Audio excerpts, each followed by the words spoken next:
Hello students, welcome to my channel. তো আজকের এই ভিডিওতে আমরা একটা গুরুত্বপূর্ণ টপিক নিয়ে আলোচনা করব, যেটা ম্যাথের একটা উপপাদ্য। আপনারা সবাই জানেন একটা উপপাদ্য তো আসবেই আসবে, হোক এটা প্রি বোর্ড এক্সাম অথবা ফাইনাল এক্সামে। ক্লাস 10th ম্যাথের কথা বলছি আমি। তো এক্ষেত্রে একটা সমস্যা হয় কি, যেটা হচ্ছে আমরা উপপাদ্য তো শিখে যাই এবং স্যার তারা কমন দিয়ে দেয় যে এই উপপাদ্যটা আসার সম্ভাবনা রয়েছে এবং এসেও পড়ে এক্সামে। বাট কোন উপপাদ্যটা এইটা, ঠিক আছে, কোনটা এসেছে এইটা কিন্তু আমাদের বুঝতে অসুবিধা হয়। অনেক স্টুডেন্ট কি হয়, জাস্ট খালি থেলসের উপপাদ্য শিখে যায় এবং স্যার ম্যাডাম তারাও বলে যে থেলসের উপপাদ্যটা ওটা ওটা বাস। বৃত্তের উপপাদ্য, পিথাগোরাসের উপপাদ্য, এরকম করে উপপাদ্য আমরা অনেকগুলোই শিখে নেই, কিন্তু অ্যাকচুয়ালি তো এরকম ভাবে থেলসের উপপাদ্য বলে আসে না এক্সামে। ঠিক আছে, পিথাগোরাসের উপপাদ্য বলে আসে না, বৃত্তের উপপাদ্য বলে আসে না। বৃত্তেরও ৩-৪টা উপপাদ্য রয়েছে, থেলসেরও ২টো উপপাদ্য রয়েছে, পিথাগোরাসের ২টো উপপাদ্য রয়েছে। এখন কোন উপপাদ্যটা এই দুটো থেকে এসেছে সেটা কিন্তু আইডেন্টিফাই করতে হবে এবং সঠিক উপপাদ্যই লিখতে হবে আমাদের। তো আজকের এই ভিডিওতে আমরা উপপাদ্যের যে লাইনটা, অরিজিনালি যে লাইনটা এক্সামের মধ্যে আসে, সে লাইনটা পড়ব এবং সেই লাইনের উপর ভিত্তি করেই সম্পূর্ণ উপপাদ্যটা সলভ করব। তো সর্বমোট আমরা ৩টা উপপাদ্য এই ভিডিওর মাধ্যমে সলভ করব এবং ৩টা উপপাদ্যই থাকবে মোস্ট ইম্পর্টেন্ট কোয়েশ্চেন, যেগুলো 100% আসার সম্ভাবনা রয়েছে। ওকে, আপনারা এটা একটা সাজেশন হিসাবে নিতে পারেন। তো চলুন আর দেরি না করে আমরা স্টেপ বাই স্টেপ প্রত্যেকটা উপপাদ্যকে দেখব। থেলসের উপপাদ্য যেটা রয়েছে এটা প্রথম আলোচনা করব। এটা দেখুন বিগত প্রিভিয়াস ইয়ারেও তো বহুবার এসেছে এবং গত হাফ ইয়ারলি এক্সামেও এসেছে, তো এখনো আসার সম্ভাবনা রয়েছে। তাছাড়া তো বাকি পিথাগোরাসের উপপাদ্য এবং বৃত্তের উপপাদ্য নিয়ে আলোচনা করব। মূল কথা হচ্ছে কি, লাইনটা কি থাকবে এবং সেটাকে বেস করে আমরা কি প্রুভ করব, এটা আমরা বিস্তারিতভাবে বুঝবো। ঠিক আছে, আজকে যদি আপনি এই ভিডিওটা সম্পূর্ণটা দেখে নেন, উপপাদ্যটাও কিভাবে হচ্ছে সেটাও শিখে যাবেন এবং কোন উপপাদ্যটা এক্সামে এসেছে সেটার জন্য আর আপনাকে কোনোরূপ অসুবিধা ফেস করতে হবে না। ঠিক আছে, তো চলুন দেরি না করে ফার্স্ট উপপাদ্যটা আমরা দেখে নেব। তো দেখুন, প্রথমে আমরা আলোচনা করব থেলসের উপপাদ্য নিয়ে। তো থেলসের উপপাদ্যের যে কোয়েশ্চেনটা আপনাদের কিভাবে আসবে সেটা একবার লক্ষ্য করে নেব। প্রমাণ করো যে একটি ত্রিভুজের যে কোনো দুটি একটি বাহুর সমান্তরাল করে অপর দুটি বাহুকে ভিন্ন ভিন্ন বিন্দুতে ছেদ করে, তবে অপর বাহু দুটি একই অনুপাতে বিভক্ত হবে।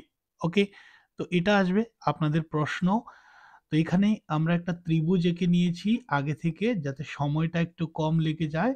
তো এবিসি নেম করে নেব আমরা, এবিসি এই ত্রিভুজটা, এবং এই ত্রিভুজের যে কোনো একটা বাহু, তো আমরা বিসি বাহুর সমান্তরাল করে অপর একটা বাহু অঙ্কন করেছি, দেখতে পাচ্ছেন আপনারা, যেটার নাম দিয়ে দেব আমরা কি, পি কিউ। ওকে, পি কিউ। তারপর এখানে কি লিখতে হবে আমাদের সলিউশন পার্টে, এখন আপনারা লিখবেন এই যে পার্টটা, এটা একটি ত্রিভুজ এবিসি দেওয়া আছে, যেখানে বিসি এর সমান্তরাল রেখা অপর দুটি বাহুকে এসি ও এবি কে যথাক্রমে পি এবং কিউ বিন্দুতে ছেদ করেছে। তো দেখতে পাচ্ছেন বিসি এর সমান্তরাল করে যে রেখাটি অঙ্কন করা হয়েছে সেটি এ বি বাহুকে পি বিন্দুতে এবং এসি বাহুকে কিউ বিন্দুতে যথাক্রমে ছেদ করেছে। প্রমাণ করতে হবে, দেখুন কি প্রমাণ করতে হবে, যে বাহু দুটি একই অনুপাতে বিভক্ত করেছে, সেটাই আমাদের প্রমাণ করতে হবে। তো প্রমাণটা কি হয়ে যাবে, দেখতে পাচ্ছেন আপনারা, বাহু দুটো একটা এ ভাগে ভাগ হয়েছে আর এইভাবে ভাগ হয়েছে। তো আমরা এটাই লিখবো এখানে, কি লিখবো, A P by P B equal to A Q by Q C. এটা আমাদের কি করতে হবে, প্রুফ করতে হবে। ওকে, তাছাড়া এখানে আপনারা লক্ষ্য করতে পারছেন যে অ্যাঙ্গেল অফ এখানে রয়েছে, তো এটা নেমিং করে নেব। এখানে একটা রাইট অ্যাঙ্গেল তৈরি হয়েছে, সমকোণ যেটাকে বলবো আমরা। ওকে, তো এখানেও এটাকে রাব করে নেব, তাহলে লিখতে সুবিধা হবে আমাদের। নেমিং করে নেব এটাকে ই এবং এটাকে এফ। তো নামটা আপনারা পরিবর্তন করেও লিখতে পারবেন, সেক্ষেত্রে কোনো সমস্যা নেই। তো যদি ভালো করে লক্ষ্য করে দেখেন আপনারা, তো দেখতে পারবেন যে ই কিউ কার উপর লম্ব রয়েছে? এবি বাহুর উপর। লম্ব কখন বলি? একটি সরল রেখা যখন আরেকটি সরল রেখার সাথে 90 ডিগ্রি কোণ উৎপন্ন করে নেয় তখন আমরা তাদের লম্ব বলে থাকি। তো ই কিউ কার উপর লম্ব রয়েছে? এবি বাহুর উপর। তো আমরা এটা লিখে নেব ই কিউ লম্ব এ বি বাহু। অনুরূপভাবে পি এফ পি এফ লম্ব রয়েছে কার উপর? এসি বাহুর উপর।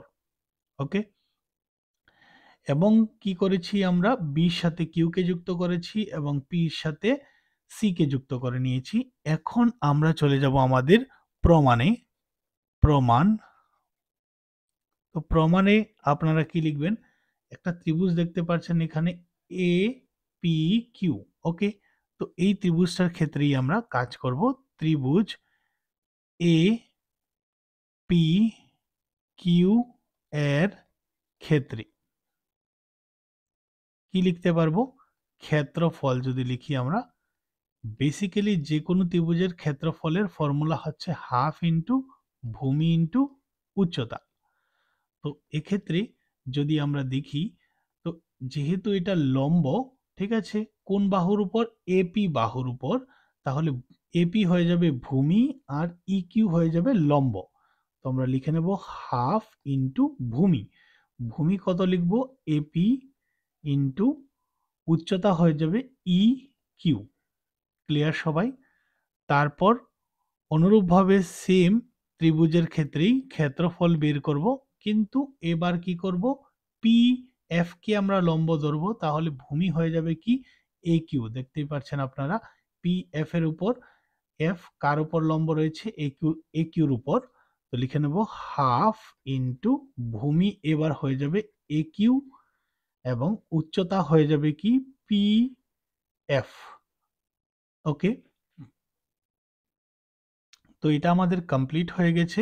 এখন আমরা কি করব? পরবর্তী কাজগুলো করব। তো এখানে দেখতে পাচ্ছেন আরেকটা ত্রিভুজ তৈরি হয়েছে, যেটা নেমিং করে নেব আমরা কি? B P Q. ত্রিভুজ বি পি কিউ এর ক্ষেত্রে ক্ষেত্রফল হয়ে যাবে সেমই হবে হাফ ইন্টু ভূমি। তো এক্ষেত্রে ভূমি হয়ে যাবে পিবি। পি বি লিখে নেব ভূমি এবং এটার উচ্চতা। দেখুন এ বি হচ্ছে একটা লাইন, তো একটা লাইনের উপর যদি আমরা এখানে উচ্চতা যা ধরবো এখানে উচ্চতা সেমই হবে, ঠিক না? তো এখানে উচ্চতা ছিল ই কিউ, তো এক্ষেত্রে উচ্চতা হবে কি? ই কিউই হয়ে যাবে, ঠিক আছে? তাছাড়া ত্রিভুজ, আরেকটা ত্রিভুজ দেখুন তৈরি হচ্ছে এখানে আমাদের কাছে। কোন ত্রিভুজটা দেখতে পারবো আমরা? ত্রিভুজ এইটা, অর্থাৎ সি পি কিউ। তো লিখে নেব ত্রিভুজ সি পি কিউ এর ক্ষেত্রে ক্ষেত্রফল ইকুয়াল টু হাফ ইন্টু ভূমি। এইবার ভূমি হয়ে যাবে আপনাদের কিউ সি ইন্টু উচ্চতা। তো এই যে এসি লাইন দেখতেই পাচ্ছেন, এসি লাইনের উপর কে উচ্চতা রয়েছে? এখানে উচ্চতা হবে, আমি ভুলবশত ইকুয়াল লিখে নিয়েছি, উচ্চতা হয়ে যাবে পি এফ বা এফ পিও লিখতে পারেন, কোনো অসুবিধা নেই। এখন আমরা বাকি কাজগুলো করব। এখন লিখব, এখন আমরা কি করে নেব? এই সাইড থেকে যে ক্ষেত্রফলটা বের করেছিলাম এবং এই ত্রিভুজের ক্ষেত্রফলটা বের করেছিলাম, এই দুটোকে বাই করব, ঠিক আছে? তো লিখে নেব ত্রিভুজ এ পি কিউ এর ক্ষেত্রফল ক্ষেত্রফল ডিভাইডেড বাই ত্রিভুজ কি হয়ে যাবে? নিচেরটা অর্থাৎ রেড কালারে যেটা ছিল, বি পি কিউ এর ক্ষেত্রফল। তো এই সাইড থেকে ছিল এই প্রথম ক্ষেত্রফলটা, আশা করি আপনাদের মনে আছে, half into AP into E Q. Okay, then BP Q, এই ত্রিভুজের ক্ষেত্রফল হচ্ছে half into PB into E Q. E Q, তো পি বি, ঠিক আছে? এখানে পিটা চেঞ্জ হয়ে গেছে, তো আমরা আবার লিখে নেব পি পিটা অ্যাকচুয়ালি ট্রায়াঙ্গেলের মতো তৈরি হচ্ছে, তাই পিটা চেঞ্জ হয়ে যাচ্ছিল, আর হয়ে যাবে ই কিউ। তো ভালো করে লক্ষ্য করবেন, হাফ হাফ ক্যান্সেল হয়ে যাবে, ই কিউ ক্যান্সেল হয়ে যাবে, শুধু থাকবে কি আমাদের পাশে A P by P B. Okay, এটাকে আমরা 1 নং ইকুয়েশন লিখে রাখবো। তারপর সেম ভাবে আমরা কি করব, পরের কাজটাকেও করব। ত্রিভুজ এ পি কিউ এর ক্ষেত্রফল ডিভাইডেড বাই ত্রিভুজ, এবার লিখব গ্রিন নাম্বারটা, এই পাশ থেকে যেটা ছিল এপি কিউ এটা লিখব, এবং গ্রিনটা লিখব যেটা হচ্ছে সি পি কিউ এর ক্ষেত্রফল। তো এখানে আমরা কি লিখতে পারবো, এপি কিউ এর ক্ষেত্রফল হয়ে যাবে, এই যে নিচেরটা দেখতে পাচ্ছেন এইটা, half into A Q into P F. Okay, অনুরূপভাবে আমরা লিখব এইটা, তো হয়ে যাবে কি half into QC into P F. তো হাফ হাফ ক্যান্সেল হয়ে যাবে, P Q sorry P F cancel হয়ে যাবে, থেকে যাবে শুধু A Q by Q C. এটাকে লিখে নেব 2 নং ইকুয়েশন। আশা করি এতটুক পর্যন্ত আপনারা বুঝতে পেরেছেন, তাহলে 90% শেষ আমাদের উপপাদ্যটা। হ্যাঁ, আর যারা যারা একটু দুর্বল রয়েছেন অঙ্কে, আমি তাদেরকে বলবো এই উপপাদ্যটাকে ভালোভাবে দেখবেন। আশা তো করছি এটাই আসার সম্ভাবনা রয়েছে। পরবর্তী লাইনটা আমরা এখানে লিখে নেব। এখন কি বলেছে দেখুন, এখন আমরা লিখব ত্রিভুজ বি পি কিউ এর ক্ষেত্রফল সমান সমান ত্রিভুজ সি পি কিউ এর ক্ষেত্রফল। তো এ দুটোর ক্ষেত্রফল কেন ইকুয়াল হয়েছে সেটা একবার দেখে নেব আমরা। দেখুন, দুটো ত্রিভুজেরই ভূমি যদি আমরা লক্ষ্য করি পি কিউ কে বোঝাচ্ছে। তো এছাড়া তারা দুটো একই সমান্তরাল যুগলের মধ্যে অবস্থিত রয়েছে। এই দুটি শর্তের জন্য আমরা বলতে পারবো ত্রিভুজ দুটি কি এদের ক্ষেত্রফল সমান হবে। তো আমরা লিখব ত্রিভুজ দুটির একই ভূমি পি কিউ এবং একই সমান্তরাল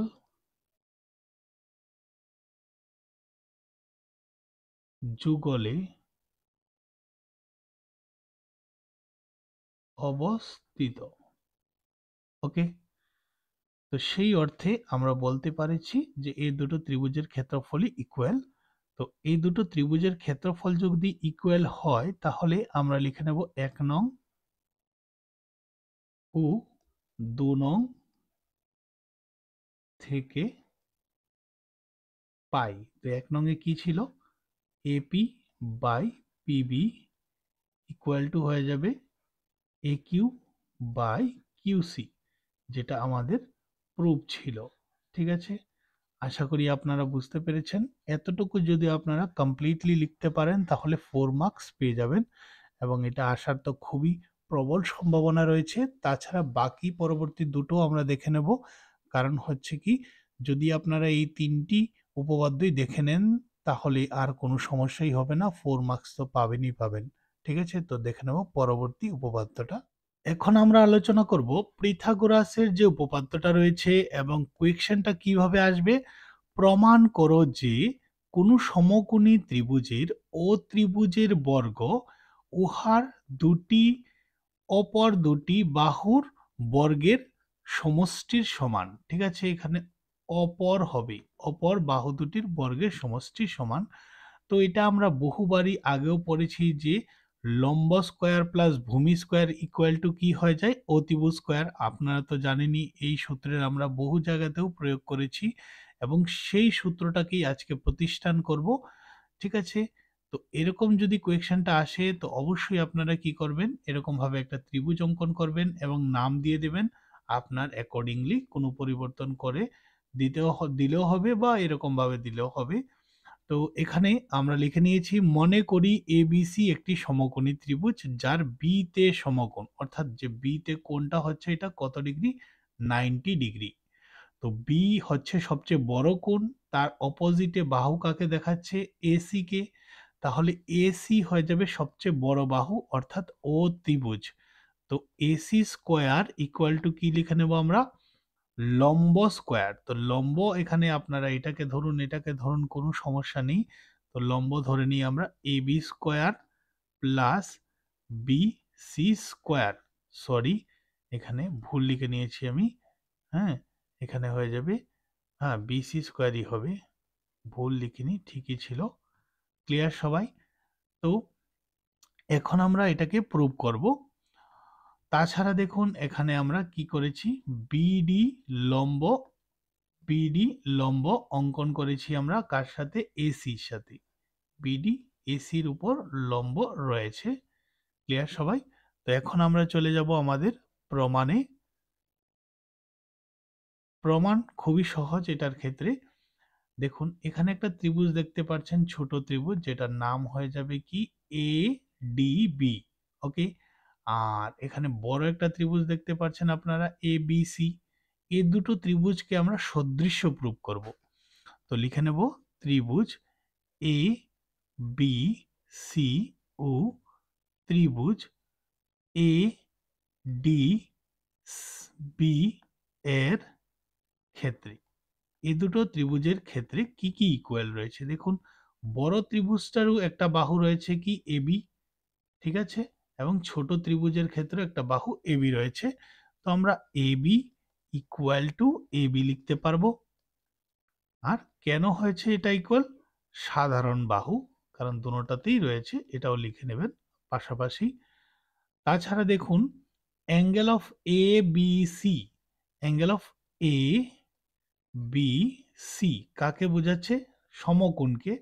অনুরূপভাবে angle of A D B, A D B এখানেও কত ডিগ্রি তৈরি হয়েছে, 90 ডিগ্রি। Angle of A D B উভয়ই কি হয়ে যাবে, উভয়ই সমকোণ হয়ে যাবে। ঠিক আছে? খুব ধীরে ধীরে বোঝাচ্ছি আমি আপনাদেরকে, যাতে করে খুব সহজে আপনারা বুঝতে পারি। কোনো রূপ সময়ের চিন্তা করবেন না, কারণ পড়াশোনা করতে গেলে সময়ের দিকে চিন্তা করলে হবে না।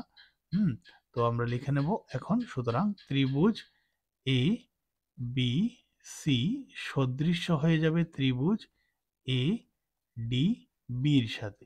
কারণ সদৃশ্য হওয়ার জন্য যে কোনো দুটো ক্রাইটেরিয়া ইকুয়াল করলেই হয়।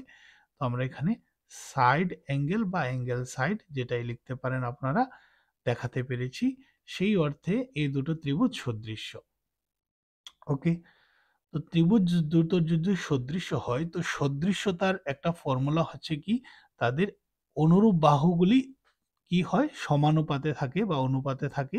তো আমরা এবি বাই এডি লিখতে পারবো। কি লিখতে পারবো, এবি বাই এডি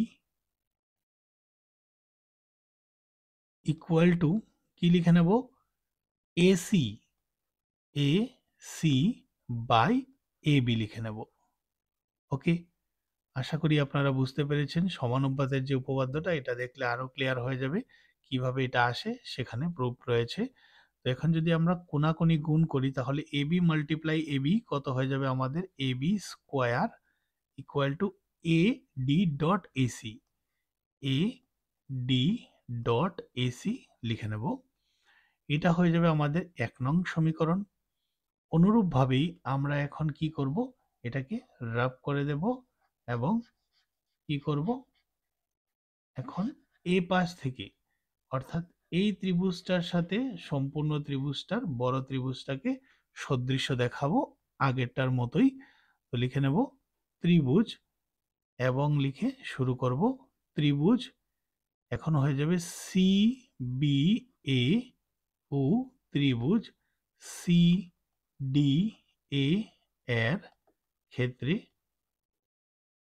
কি লিখতে পারবো আমরা? অ্যাঙ্গেল নয়, প্রথম বাহুকে ইকুয়াল করে দিই, বিসি ইকুয়াল টু বিসি। দেখতেই পাচ্ছেন আপনারা, এই যে বিসি বাহুটা বড় এবিসি ত্রিভুজেরও একটা বাহু এবং ছোট ত্রিভুজেরও একটা বাহু। ঠিক আছে, তো বিসি ইকুয়াল টু বিসি হয়ে যাবে কি? সাধারণ বাহু। তাছাড়া angle of C B A সমান সমান angle of C D A হয়ে যাবে, কি হয়ে যাবে? উভয়ই সমকোণ, যার জন্য ইকুয়াল। তো এই অর্থে আমরা বলতে পারবো দুটো ক্রাইটেরিয়া ইকুয়াল করতে পেরেছি, তাই ত্রিভুজ সি বি এ সদৃশ্য ত্রিভুজ হয়ে যাবে কি? সি ডি এ এর সদৃশ্য। তো এই দুটো ত্রিভুজ যদি সদৃশ্য হয়, অনুরূপভাবে আমরা এইটা বাই এটা লিখে নেব। সদৃশ্যতার সূত্রানুসারে বা উপপাদ্য অনুসারে কি লিখবো? BC by CD. আলফাবেটিক্যালি যেটা আগে আসে সেটাই লিখবেন আপনারা, আর লাস্টেরটা লিখে নেবেন। তো এসি হয়ে যাবে বাই হয়ে যাবে কি এখানে এসি। ওকে, তো এখন আমরা কি করব? আগের মতোই কি করব? কোনাকুনি গুণ করে নেব। তো এখানে আই থিংক কিছু একটা সমস্যা হয়েছে। এখানে আমি ভুলবশত কি লিখেছি? এ লিখেছি, এখানে বি হবে। ঠিক আছে, সি ডি বি হবে। আগেও আমি এটাকে ভুল লিখেছি, এরকম লিখলে তো হবে না, ভুল। এখানে কি লিখতে হবে আমাদের? বি লিখতে হবে। ওকে, এখানেও কি লিখতে হবে? বি। তাই তো হচ্ছিল না, ঠিক আছে না, কারণ এ সি ডি বি ছিল, আমি ভুলবশত এ লিখে নিয়েছি, এটার জন্য আমাকে ক্ষমা করবেন। বি সি লিখবো আমরা এখানে। এখন দেখুন, ক্রস মাল্টিপ্লিকেশন যদি করি আমরা, বিসি ইন্টু বিসি কত হয়ে যাবে? BC square equal to C D dot AC. কোনাকুনি গুণ হয়েছে, এটাকে আমরা লিখে নেব ইকুয়েশন নাম্বার 2। তো এখন কি করব আমরা? 1 নং ও 2 নং যোগ করে নেব। 1 নং প্লাস 2 নং করে পাই। ওকে, তো 1 নং এর দেখুন এই পাশেরটার সাথে 2 নং এর এই পাশেরটা যোগ হবে, অর্থাৎ AB square plus BC square হয়ে যাবে ইকুয়াল টু ওই পাশেরটার সাথে ওই পাশেরটাই যোগ হবে। তো কি লিখে নেব আমরা? A D dot AC plus C D dot AC. তো ভালো করে লক্ষ্য করবেন, এখানে এসি কিন্তু কমন রয়েছে, তাই আমরা এসি নিয়ে নেব কমন। তো থাকবে কি? AD plus CD. A C dot AD plus CD করলে কি আসবে? আবার সম্পূর্ণটা চলে আসবে, অর্থাৎ এসি চলে আসবে। ঠিক আছে, তো এই পাশে কি ছিল? AB square plus BC square. তো এখন আমরা কি লিখতে পারবো? হ্যাঁ, A B square plus BC square equal to AC multiply AC কত হয়ে যাবে? AC square. তো আশা করি আপনারা বুঝতে পেরেছেন। দেখুন, এভাবে আমাদের যেটা প্রুভ করার কথা ছিল আমরা সেটাই নিয়ে এসেছি। এইভাবে আমাদের 2 নাম্বার উপপাদ্যটাও শেষ হয়ে গেল। তারপর দেখব 3 নাম্বার উপপাদ্যটা। তো এখন আমরা আলোচনা করব বৃত্তের উপপাদ্য নিয়ে। ওকে, প্রত্যেকটা টপিক থেকে ইম্পর্টেন্ট যে উপপাদ্য রয়েছে সবগুলি কভার করেছি। তো বৃত্ত থেকে যে উপপাদ্যটা রয়েছে সেটা নিয়ে আলোচনা করব আমরা।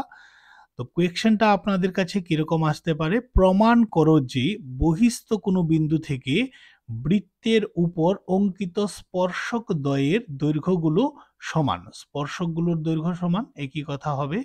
এটা আপনাদের প্রমাণ করতে হবে। তো দেখুন, সলিউশনের জন্য প্রথমত আমরা একটা বৃত্ত অঙ্কন করে নিয়েছি। এবং এটার কেন্দ্র দিয়ে দিয়েছি ও। তো বলেছি কি, মনে করি ও কেন্দ্রীয় বৃত্তের বহিস্থ কোনো বিন্দু পি, দেখতে পাচ্ছেন বহিস্থ কোনো বিন্দু পি থেকে বৃত্তের উপর দুটি স্পর্শক যথাক্রমে পি এ এবং পিবি অঙ্কন করে নিলাম। তাছাড়া ওর সাথে এ কে যুক্ত করে নিয়েছি এবং ওর সাথে বি কেও যুক্ত করে নিয়েছি এবং ও আর পি যুক্ত করে পাই। এরকম ভাবে আমরা যুক্ত করে নিয়েছি। তাছাড়া দেখুন এখানে কি রয়েছে, ও এ কার উপর লম্ব রয়েছে, এ পির উপর।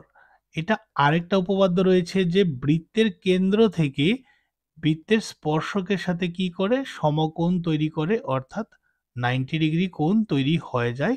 তো আমরা এখানে লিখতে পারবো যে ও এ লম্ব হচ্ছে এপি, অনুরূপভাবে ও বি লম্ব হবে বিপির সাথে। ওকে, তো আমাদের প্রমাণ করতে হবে কি, স্পর্শক দুটির দৈর্ঘ্য সমান। তো একটি স্পর্শক রয়েছে কি পি এ, আরেকটা স্পর্শক রয়েছে পি বি। তো এ দুটোর দৈর্ঘ্য আমাদের সমান প্রুভ করে দেখাতে হবে। তো সেটাই আমরা করব।